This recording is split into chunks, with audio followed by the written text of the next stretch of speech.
Good morning. Praise the Lord. God bless. Thank you all so much for joining me for yet another Warriors for the Lord ministry video. Just had to come on here today because I want to let you know, I want to encourage you in some way, form, or fashion that when we're disobedient to God, when we don't listen to what God is telling us to do, when we don't listen to where God is telling us to go, the consequences don't just fall on us. The consequences also fall on those who are connected to us, who are around us, the closest people to us, at that time, and we might have the mindset sometimes where, for example, God might have called a man to pastor a church, and necessarily that might not be what he want to do. He might be like, okay, I don't want to pastor a church. I don't feel as though I'm responsible enough to shepherd a flock or to pastor a church, so I'm not going to pastor a church. Well, God told you what he wants you to do. Now the disobedience, because of your disobedience, the consequences don't just fall on you. The consequences now falls on your family as well. It falls on your household. It falls on those around you because of your disobedience.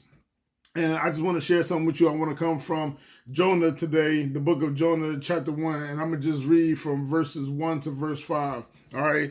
And it says, "Now the word of the Lord came to Jonah, the son of Amittai, saying, Arise, go to Nineveh, that great city, and cry out against it, for their wickedness has come up before me. But Jonah arose to flee to Tarshish from the presence of the Lord. He went down to Joppa and found a ship going to Tarshish.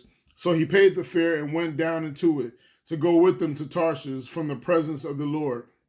Verse 4, "But the Lord sent out a great wind on the sea, and there was a mighty tempest on the sea, so that the ship was about to be broken up.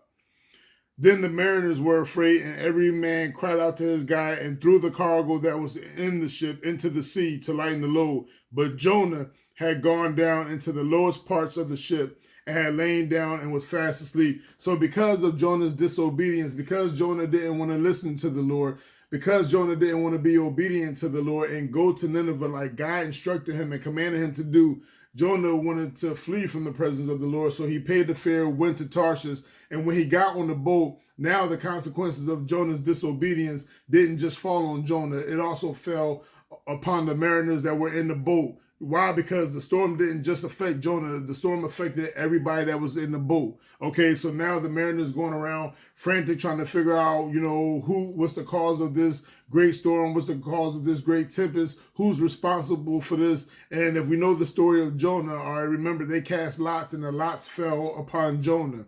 And they even asked Jonah, they said, what's the reason for this? Why is this happening to us? They were just caught up in it. Why? Because Jonah, when he fled from Nineveh, when he fled from the Lord to go to Tarshish, everybody that was in that boat, all right, was subject to the consequences of Jonah's disobedience. So I want you to keep this in mind when God tells you to go somewhere that you might not necessarily want to go, or do something that you really don't want to do. Remember, think to yourself, okay, if I be disobedient to the Lord, then it's not just going to fall upon me. The consequences is not just going to be upon me, but it's also going to be upon the people that's connected to me, the people who are closest around me. It's going to be, it's going to fall upon my household. It's going to fall upon my family. And is that something that you really want to take on, is to be responsible, for what happens to your family, to what happens to your household, because you choose to be disobedient to God? I hope that this video has been a blessing to you. I hope that this video has in some way, made you want to think about whatever it is God is speaking to you and whatever it is that God is commanding to you. All right. It's more blessed to be obedient, okay, than it is to be disobedience. God blesses obedience to him. All right. I love you all. Thank you so much for taking time out to share with me in this video. And I hope that you all have a blessed day. I love y'all, and I look forward to seeing y'all next video. God bless.